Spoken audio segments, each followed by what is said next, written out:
खरं सांगायचं तर रिलेशनशिप तुटणं इझी नसतं, पण त्याहूनही डिफिकल्ट असतं कानूनी लढाई सुरू करणं, एस्पेशली जेव्हा एका साईडकडून डिवॉर्ससाठी कन्सेंट मिळत नाही. अनेकदा महाराष्ट्रात खूप लोक विचारतात, जर माझा पार्टनर डिवॉर्स देऊ इच्छित नसेल तर काय करावे? मी एकटी डिवॉर्स फाईल करू शकते का? प्रोसिजर काय आहे आणि किती वेळ लागतो? मला माहीत आहे, जेव्हा स्पाऊस एकत्र यायला अग्री होत नाही तेव्हा म्युच्युअल कन्सेंटने डिवॉर्स घेणं इम्पॉसिबल होतं. अशा वेळी तुमच्याकडे फक्त एकच ऑप्शन बाकी राहतो, फॅमिली कोर्टमध्ये बॅटल करणं.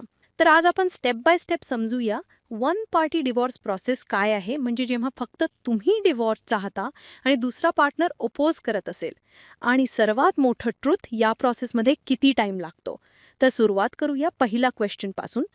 वन पार्टी डिवॉर्स काय आहे? सर्वात आधी कन्फ्युजन क्लिअर करूया. डिवॉर्स दोन प्रकारचे असतात.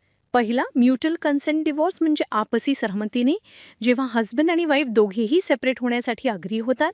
हे इझी असतं आणि लवकर कंप्लीट होऊन जातं. दुसरा घटक वन पार्टी डिवॉर्स, ज्याला कंटेस्टेड डिवॉर्स देखील म्हणतात.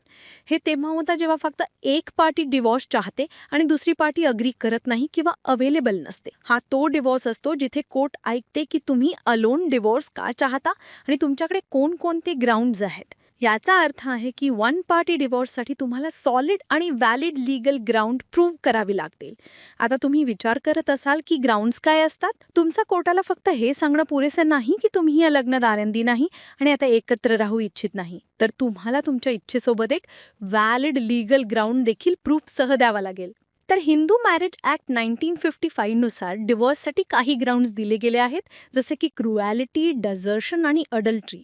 या व्यतिरिक्त जर तुमच्या स्पाऊसनी आपला रिलिजन बदलला असेल किंवा एखाद्या असाध्य रोगाचा शिकार झाला असेल, मानसिक स्थिती ठीक नसेल किंवा इम्पॉर्टंट असेल, तर यापैकी कोणतेही एक रिझन असेल आणि तुमच्याकडे याचा सॉलिड प्रूफ असेल, तर तुम्हाला डिवॉर्स मिळेल.